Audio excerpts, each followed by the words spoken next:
25. Al-Mudhill, the humiliator, the disgracer, the degrader. Al-Mudhill is one of the names of Allah in Islam. It is derived from the Arabic word till, which means humiliation or abasement. Al-Mudhill refers to Allah as the one who can bring humiliation or abasement to whoever He wills. It signifies that Allah is the ultimate source of honor and dishonor. As with all the names of Allah, Al-Mudhill encompasses a deep and profound meaning, highlighting the power and sovereignty of Allah over His creation. Allah is Al-Mudhill or Mudhill, in Arabic, Al-Mudhillu. He gives esteem to whoever He willed, hence there will be no one to degrade them. He degrades whoever He willed, hence there is no one else to provide them with esteem. Once a man is disgraced, he may never be honored without the permission of Allah. From the root dad lam lam, dad lam lam, which has the following classical Arabic connotations: to be low, base, abject, paltry, to be vile, contemptible, despicable, to be inglorious, abased, humble, to be lowly, submissive, weak, to be tractable, easy, and manageable.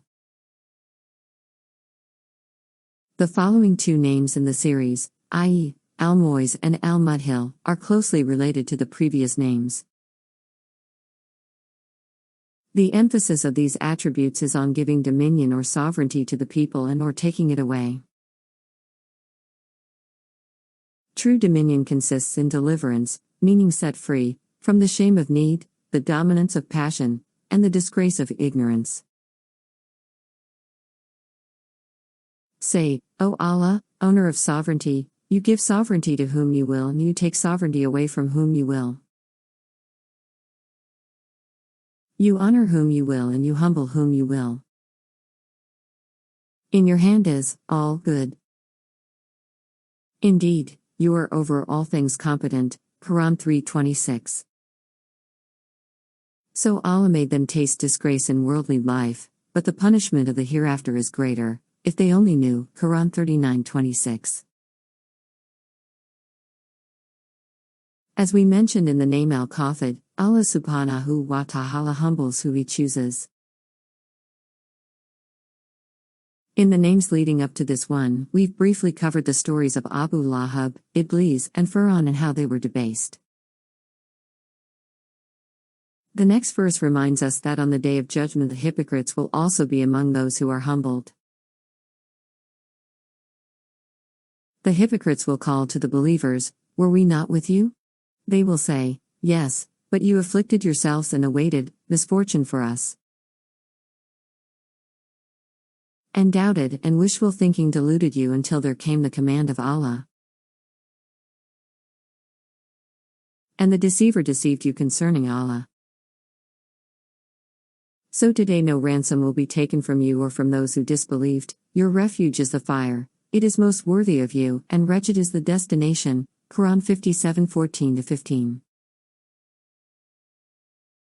As mentioned in Al-Moiz, to be among the honored Allah subhanahu wa ta'ala tells in Surah Hujurat verse 76.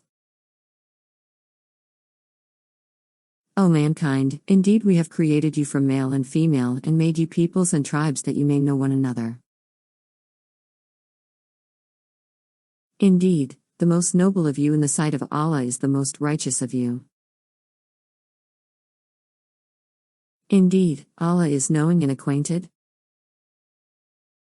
This famous verse addresses racial discrimination and prejudice. We are all created from male and female, understood to mean our origin is the same as Adam and Eve. Allah subhanahu wa ta'ala has created us to meet other tribes so that we may get to know one another, to gain knowledge and to further understand the human condition. Despite the visible differences, we bleed the same. O people, be aware, your God is one. No Arab has any superiority over a non-Arab, and no non-Arab any superiority over an Arab, and no white one has any superiority over a black one. and no black one any superiority over a white one, except on the basis of taqwa, piety. With this in mind, one can characterize themselves by this name of Allah subhanahu wa ta'ala by using their strength and might to what has been commanded and to uphold/honor it. The opposite for al-Mudhill is also true, to lower and debase that which Allah subhanahu wa ta'ala has forbidden.